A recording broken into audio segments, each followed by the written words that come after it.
Excellency Pedro साnchez, Gujarat के governor Acharya Devvrat जी, भारत के रक्षा मंत्री श्रीमान राजनाथ सिंह जी,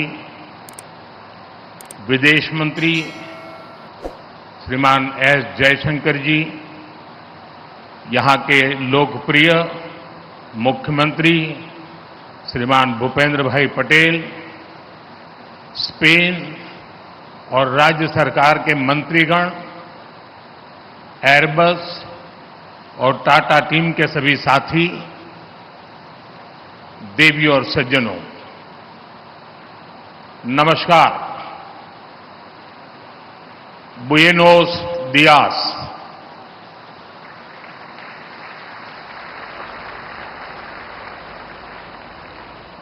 मेरे मित्र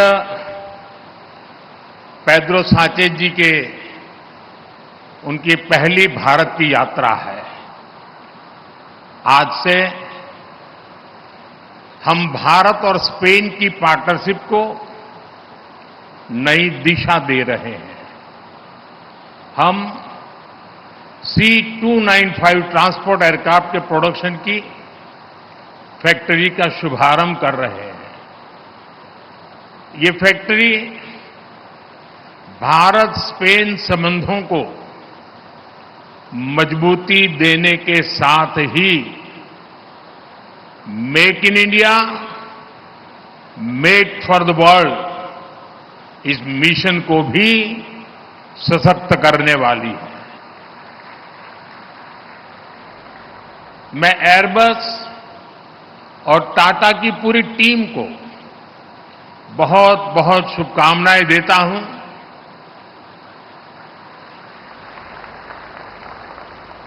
कुछ समय पहले ही हमने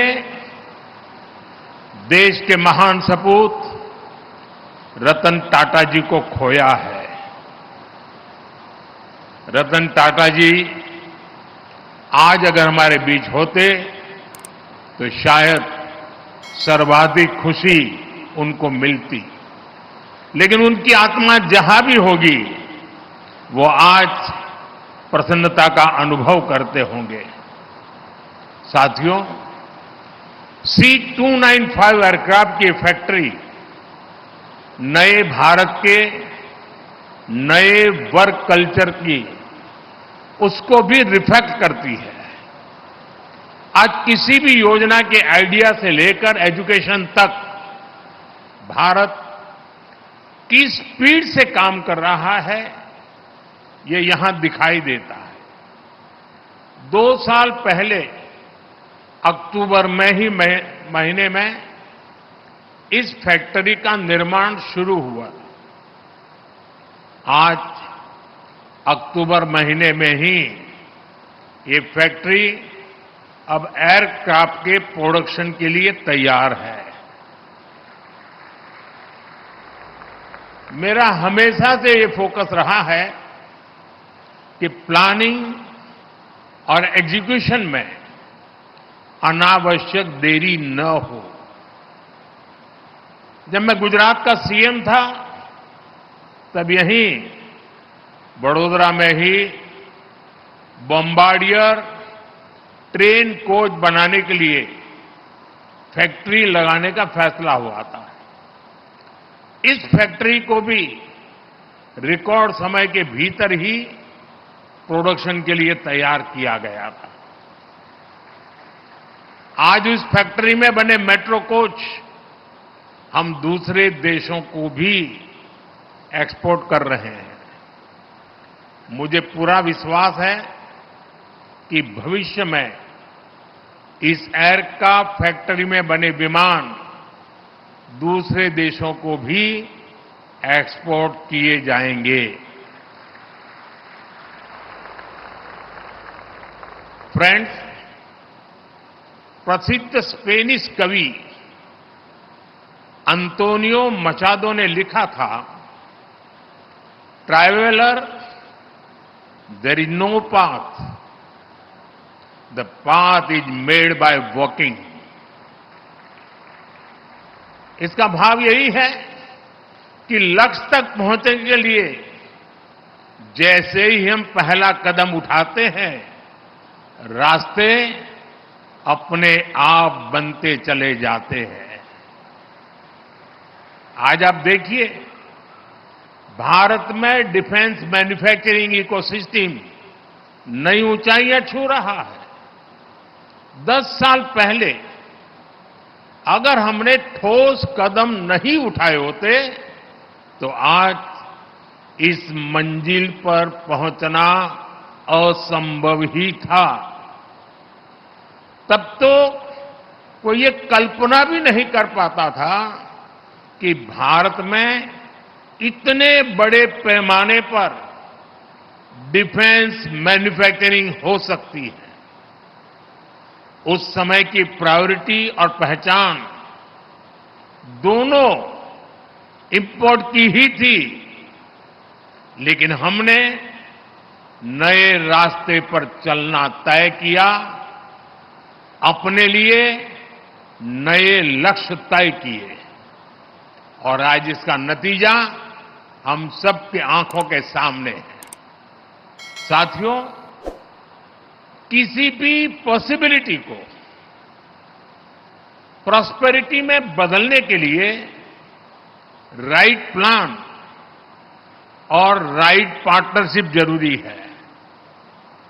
भारत का डिफेंस सेक्टर का कायाकल्प राइट प्लान और राइट पार्टनरशिप का उदाहरण है। बीते दशक में देश ने ऐसे अनेक फैसले लिए जिससे भारत में एक वाइब्रेंट डिफेंस इंडस्ट्री का विकास हुआ। हमने डिफेंस मैन्युफैक्चरिंग में प्राइवेट सेक्टर की भागीदारी को विस्तार दिया, पब्लिक सेक्टर को एफिशिएंट बनाया, ऑर्डिनेंस फैक्ट्रीज को 7 बड़ी कंपनियों में बदला, डीआरडीओ और एचएएल को सशक्त किया, यूपी और तमिलनाडु में 2 बड़े डिफेंस कॉरिडोर बनाए। ऐसे अनेक निर्णयों ने डिफेंस सेक्टर को नई ऊर्जा से भर दिया। आईडेक्स यानी इनोवेशन फॉर डिफेंस एक्सेलेंस जैसी स्कीमों ने स्टार्टअप्स को गति दी। बीते 5-6 सालों में ही भारत में करीब 1000 नए डिफेंस स्टार्टअप्स बने हैं। बीते 10 वर्षों में भारत का डिफेंस एक्सपोर्ट 30 गुना बढ़ा है। आज हम दुनिया के 100 से अधिक देशों को डिफेंस इक्विपमेंट एक्सपोर्ट कर रहे हैं। साथियों, आज हम भारत में स्किल्स और जॉब क्रिएशन पर बहुत अधिक फोकस कर रहे हैं। एयरबस और टाटा की इस फैक्ट्री से भी भारत में हजारों रोजगार का निर्माण होगा। इस प्रोजेक्ट के कारण एयरक्राफ्ट के 18,000 पार्ट्स की इंडिजीनियस मैन्युफैक्चरिंग होने जा रही है। देश के किसी हिस्से से एक पार्ट मैन्युफैक्चर होगा तो देश के किसी दूसरे हिस्से में दूसरा पार्ट मैन्युफैक्चर होगा। और ये पार्ट बनाएगा कौन? हमारे माइक्रो और स्मॉल इंडस्ट्रीज ये काम करने वाले हैं। हमारे एमएसएमईज इस काम का नेतृत्व करेंगे। हम आज भी दुनिया की बड़ी एयरक्राफ्ट कंपनियों के लिए पार्ट्स के बड़े सप्लायर में से एक हैं। इस नई एयरक्राफ्ट फैक्ट्री से भारत में नई स्किल्स को, नए उद्योगों को बहुत बल मिलेगा। साथियों, आज के इस कार्यक्रम को मैं ट्रांसपोर्ट एयरक्राफ्ट की मैन्युफैक्चरिंग से आगे बढ़कर के देख रहा हूं। आप सभी ने पिछले एक दशक में भारत के एविएशन सेक्टर की अनप्रेसिडेंटेड ग्रोथ और ट्रांसफॉर्मेशन को देखा है। हम देश के सैकड़ों छोटे शहरों तक एयर कनेक्टिविटी पहुंचा रहे हैं। हम पहले से ही भारत को एविएशन और एमआरओ डोमेन का हब बनाने के लिए काम कर रहे हैं। ये इकोसिस्टम भविष्य में made in India civil aircraft का रास्ता भी बनाएगा। आप जानते हैं कि अलग अलग भारतीय एयरलाइंस ने 1200 नए एयरक्राफ्ट खरीदने का ऑर्डर किया है दुनिया को। अब शायद दुनिया की कंपनी किसी और देश का ऑर्डर ही नहीं ले पाएगी।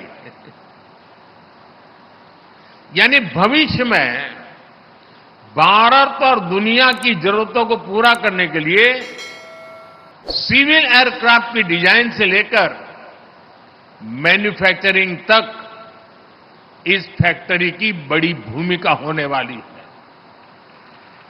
साथियों, भारत के इन प्रयासों में बड़ौदा शहर एक कैटलिस्ट की तरह काम करेगा। ये शहर पहले से ही एमएसएमईज का स्ट्रांग सेंटर है। यहां हमारी गतिशक्ति यूनिवर्सिटी भी है। ये यूनिवर्सिटी हमारे अलग अलग सेक्टर के लिए प्रोफेशनल तैयार कर रही है। बड़ौदा में pharma sector, engineering and heavy machinery, chemicals and pharmaceuticals, power and energy equipment, ऐसे अनेक सेक्टर से जुड़ी अनेकों कंपनियां बड़ौदा में है। अब ये पूरा क्षेत्र भारत में एविएशन मैन्युफैक्चरिंग का भी बड़ा हब बनने जा रहा है। और इसके लिए मैं आज गुजरात सरकार को, यहां के मुख्यमंत्री श्रीमान भूपेंद्र भाई को और उनकी पूरी टीम को उनकी आधुनिक औद्योगिक नीतियों के लिए, निर्णयों के लिए बहुत बहुत बधाई देता हूं, उनकी सराहना करता हूं। साथियों, बड़ौदा में एक और खास बात है। ये भारत का एक महत्वपूर्ण कल्चरल सिटी भी है। ये हमारी सांस्कृतिक नगरी है। इसलिए आज स्पेन के आप सभी साथियों का यहां वेलकम करने में मुझे विशेष खुशी हुई है। भारत और स्पेन के बीच कल्चरल कनेक्ट का अपना महत्व है। मुझे याद है, फादर कार्लोस वेले स्पेन से आकर यहीं गुजरात में बस गए थे। उन्होंने अपने जीवन के 50 वर्ष यहीं बिताए। अपने विचारों और लेखन से हमारी संस्कृति को समृद्ध किया। मुझे उनको कई बार मिलने का सौभाग्य भी मिला। उनके महान योगदान के लिए हमने उनको पद्मश्री से सम्मानित भी किया। अब मैं इतना कह रहा हूं, तब तक किसी के गले नहीं उतरेगा, लेकिन हम लोग गुजरात में उनको फादर वालेस कहते थे और वो गुजराती में लिखते थे। अनेक गुजराती साहित्य की उनकी किताबें समृद्ध हमारा सांस्कृतिक विरासत है। साथियों, मैंने सुना है कि स्पेन में भी योगा बहुत पॉपुलर है। स्पेन के फुटबॉल को भी भारत में बहुत पसंद किया जाता है।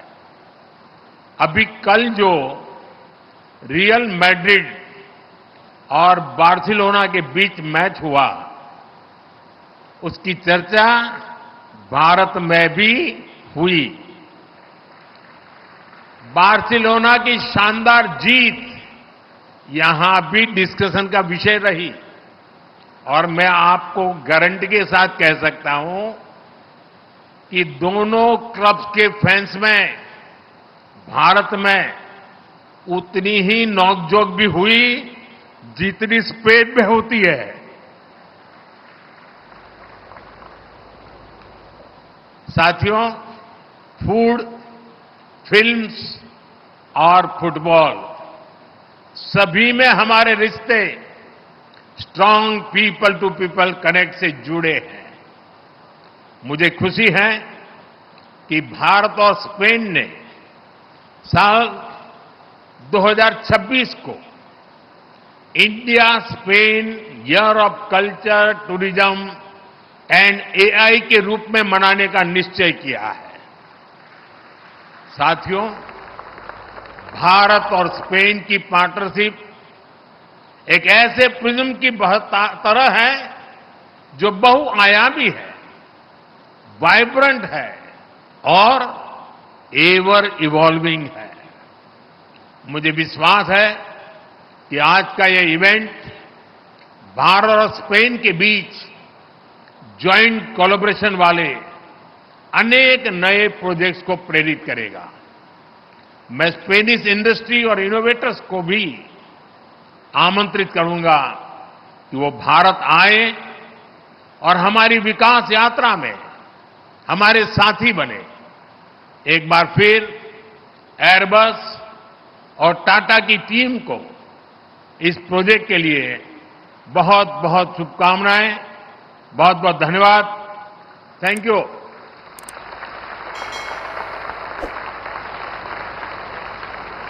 माननीय प्रधानमंत्री जी, C295 विमान के लिए टाटा एयरक्राफ्ट कॉम्प्लेक्स के सफल लॉन्च के इस ऐतिहासिक अवसर पर आपकी प्रेरक उपस्थिति, आपके नेतृत्व और विचारों के लिए हम सभी आपका हृदयपूर्वक धन्यवाद करते हैं। संसद टीवी के और भी प्रोग्राम्स देखने के लिए सब्सक्राइब करें हमारा YouTube चैनल और हां, इन्हें लाइक और शेयर करना ना भूलें।